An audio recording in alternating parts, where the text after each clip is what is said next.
Thank you, Maria. My name is Eric Carlson, and now we are going to talk about personality differences. What type of personality do you have? Are you a more of an introvert or an extrovert? Are you a thinker or a feeler?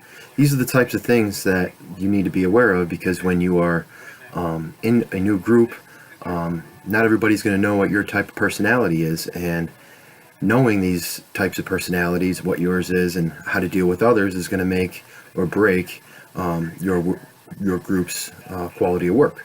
So I want to take some time with you to discuss some of the different types of personality types and how to be aware of these, so you can use these to your advantage.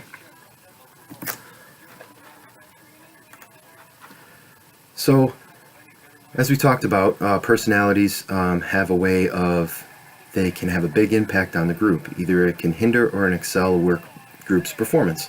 The ways it can do this is by knowing the different types you have and working off of each other, because that's a big part of overcoming these differences, is communication and working past these. Some of the different personality types that our classroom books talks about are an introvert, extrovert, sensor and intuitor, thinker and feeler, and perceiver and judger. Now these types of personalities can clash, but they can also work together and benefit off of each other.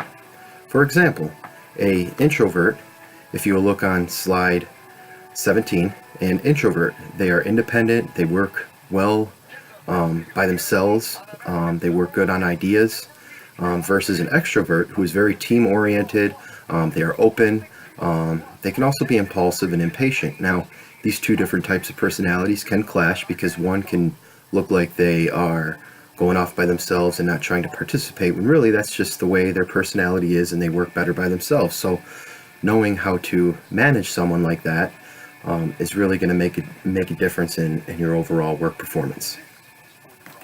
Same thing with a thinker and a feeler. Thinkers are logical, they're analytical, organized. When a feeler is more of, they understands others' feelings, they can be disorganized. So those two different types of personalities can pair up really well together, because where one is disorganized, the other one can be a little bit more organized, and they can work off of each other. And if you move over to slide 19, talks about a little bit of a management point of view towards it, and there's ways that you can have different sort of tests, and you can run a lot of different scenarios within the workplace to find out what types of personalities you have, so when you are team building, you can take that information and build a group that's going to produce the best amount of work. I took an excerpt from this website by Michelle Cozen, called Working Through Personality Differences in the Workplace. She says, employee behavioral data highlights the best path forward for coaching and development in terms of communication, delegation, risk-taking, and areas where gaps and understandings may exist. So just to recap, whenever you're working in a large group, like at work or school, it's important to understand that there's going to be differences between each member, and the way you deal with them is going to in turn affect your overall outcome. Next, Christina is going to be talking about the gender differences and the best ways they can overcome those obstacles. Thank you very much for your time.